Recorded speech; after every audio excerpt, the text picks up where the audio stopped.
ស្ដីបងប្អូនទាំងអស់គ្នាថ្ងៃនេះយើងស្វែងយល់បន្តទៀតអំពីវិធានការទប់ស្កាត់និងកម្ចាត់សមាសភាពចង្រៃលើដំណាំទុរេនដោយភាគនេះយើងស្វែងយល់អំពីជំងឺចម្បងកើតលើដំណាំទុរេនទី1ជំងឺដំបៅដើមជំងឺនេះជាប្រភេទផ្សិតនៅក្នុងដីដែលវាមានស្ពរចំនួន4ប្រភេទដែលអាចបង្កជំងឺដោយផ្ទាល់ឬដោយប្រយោលអាចធ្វើការបំផ្លាញស្លឹក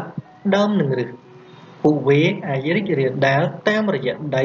ទឹកក្នុងដីនិងនៅពេលភ្លៀងធ្លាក់ហើយមានខ្យល់បក់ខ្លាំងលក្ខណៈបំផ្លាញវាមានរោគសញ្ញាជំងឺនេះដំបូងចាប់ផ្ដើមដោយសារតែការហូរចូលចេញពីស្នាមរបួសស្នាមប្រេះនៃសម្បកនិងរន្ធរបស់ដង្កូវចុះតបមកស្នាមរបួសនេះចាប់ផ្ដើមរីករាលដាលធំនៅលើដើមទាំងមូលក្រោយមកមែករបស់វាចាប់ផ្ដើមងាប់រហូតដល់ងាប់ដើមទាំងស្រុងជាទូទៅជំងឺនេះបំផ្លាញទៅលើដើមចាស់ៗនៅក្នុងរដូវវស្សាវិធានការគ្រប់គ្រងនិងកម្ចាត់វិធីសាស្ត្រគ្រប់គ្រងរួមបញ្ចូលគ្នាគឺត្រូវការជាចាំបាច់ដើម្បីគ្រប់គ្រងជំងឺប្រកបដោយប្រសិទ្ធភាពការអនុវត្តវិធានគ្រប់គ្រងដំណាំការគ្រប់គ្រងជីវសាស្ត្រនិងការប្រើប្រាស់សារធាតុគីមីសមស្របដើម្បីការពារឬកាត់បន្ថយជំងឺដែលបង្កឡើងដោយពពួកផ្សិតវិធានការការពារនិងវិធីសាស្ត្រគ្រប់គ្រងរួមបញ្ចូលគ្នាគួរតែត្រូវបានអនុវត្តវិធានការទាំងនេះរួមមានដូចជាត្រូវប្រើប្រាស់កូនពូជដំណាំដែលបង្កាត់តាមរយៈក្លូនដែលធន់ទ្រាំប្រើកូនពូជដែលមានការធានាថាវាគ្មានជំងឺជ្រើសរើសទីតាំងដែលសមស្របដើម្បីធ្វើការដាំដុះជ្រើសរើសវិធីសាស្ត្រដាំដុះឲ្យបានត្រឹមត្រូវពិនិត្យគុណភាពដីគឺ pH ដែលសមស្របត្រូវមានកម្រិតចន្លោះពី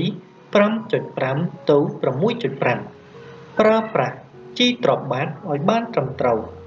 បង្កើតប្រព័ន្ធបង្ហូរទឹកក្នុងចម្ការឲ្យបានល្អ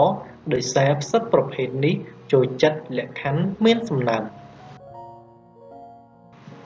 កាត់មែកទាបបំផុតដើម្បីការពារការកើតឡើងនៃលក្ខខណ្ឌដើមសើម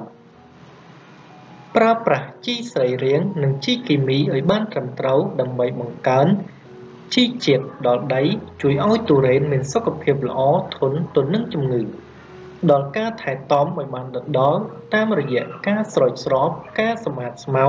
ការបន្ថែមសារធាតុចិញ្ចឹមការចម្រើនដីតាមគល់ដំណាំ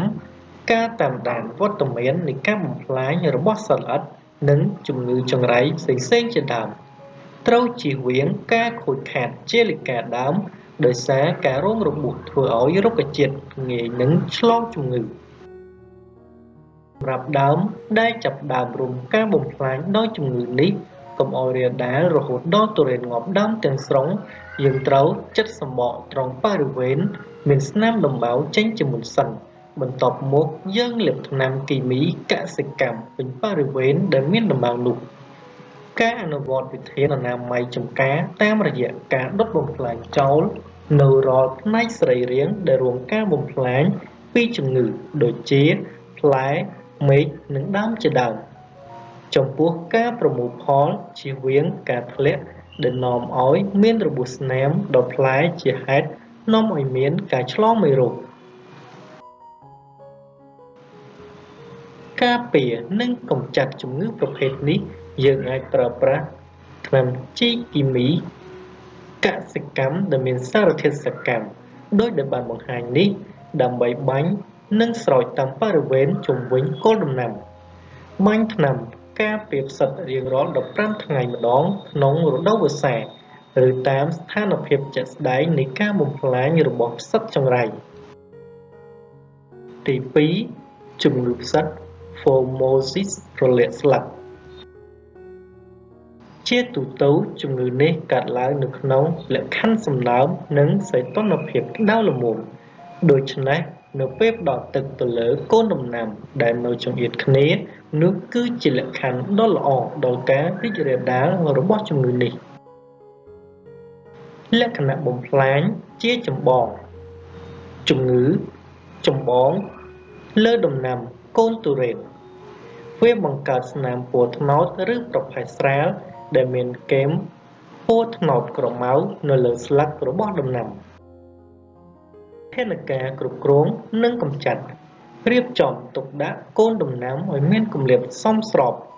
បាញ់ថ្នាំការពារនិងកម្ចាត់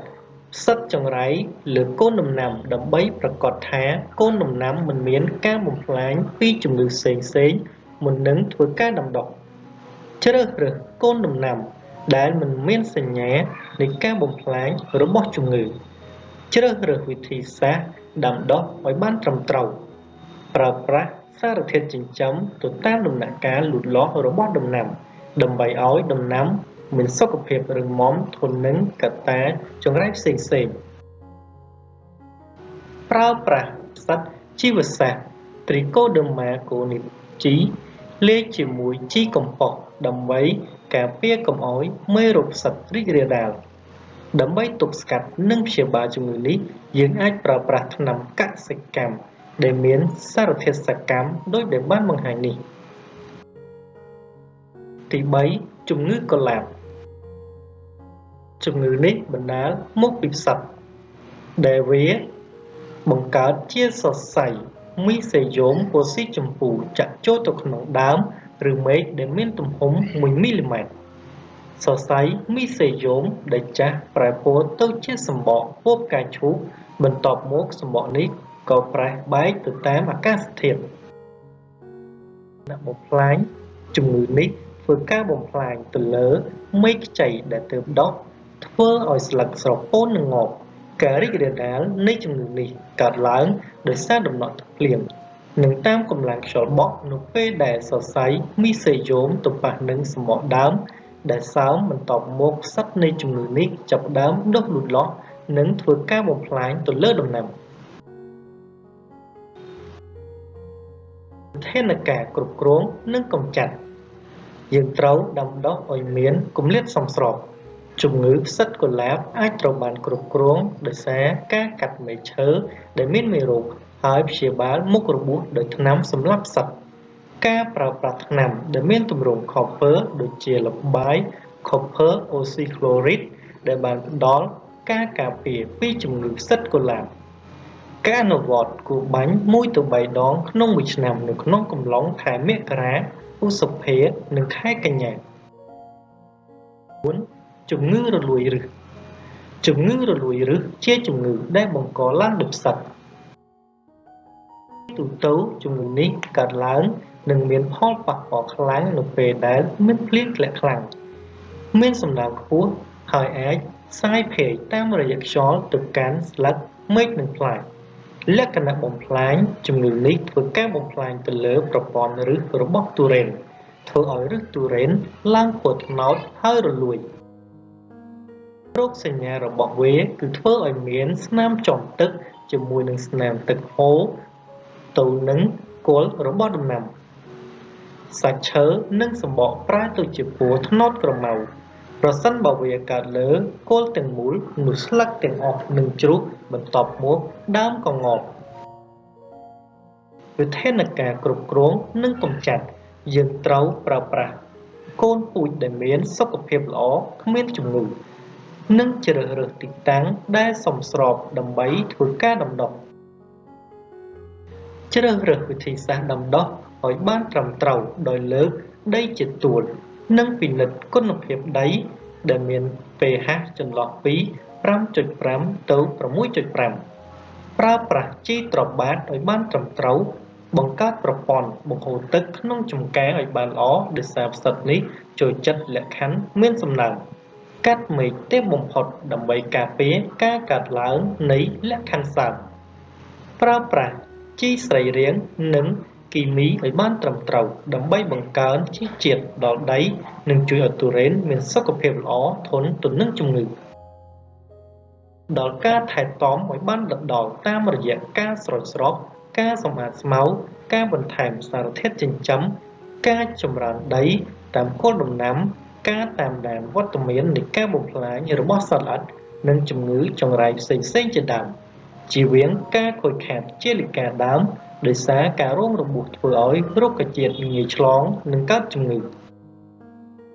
ដើមដែលចាប់ផ្ដើមរងការបំផ្លាញដោយជំងឺនេះកុំឲ្យរាលដាល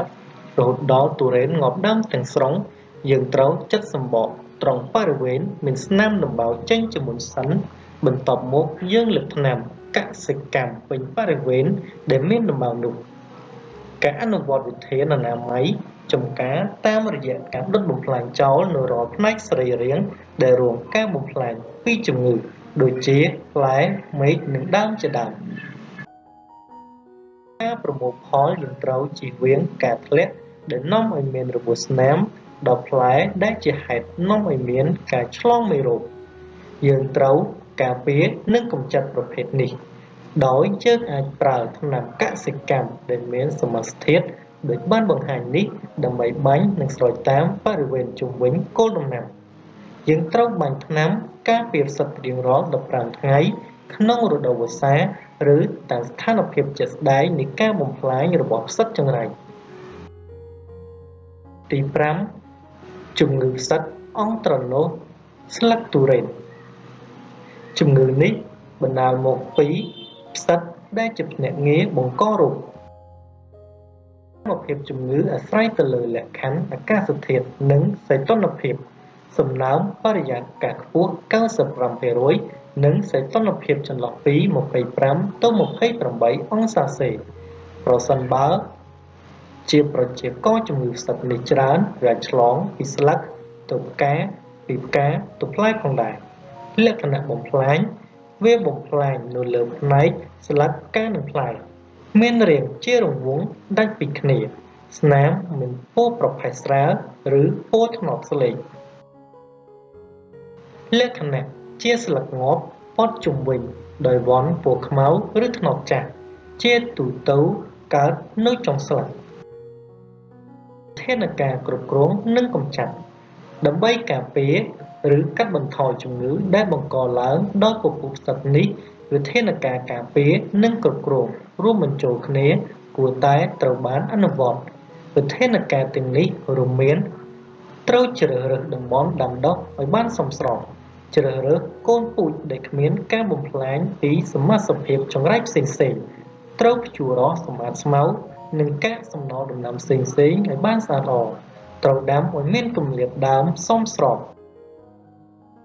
សារធាតុចិញ្ចឹមឲ្យបានត្រឹមត្រូវដើម្បីបង្កើនភាពរឹងមាំដល់ដំណាំអាចកាត់តាក់តែងមែកតូចៗផ្នែកខាងចុងដើមចេញខ្លះដើម្បីរក្សាតុល្យភាពសំណើមក្នុងបរិវេណដើមឲ្យមានពន្លឺចេញចូលនៅរាល់ពេលដំណាក់កាលលូតលាស់ខ្លាំងនៃស្លឹកនិងពន្លឺខ្ចីយើងអាចប្រើប្រាស់ថ្នាំកសិកម្មដើម្បីធ្វើការព្យាបាល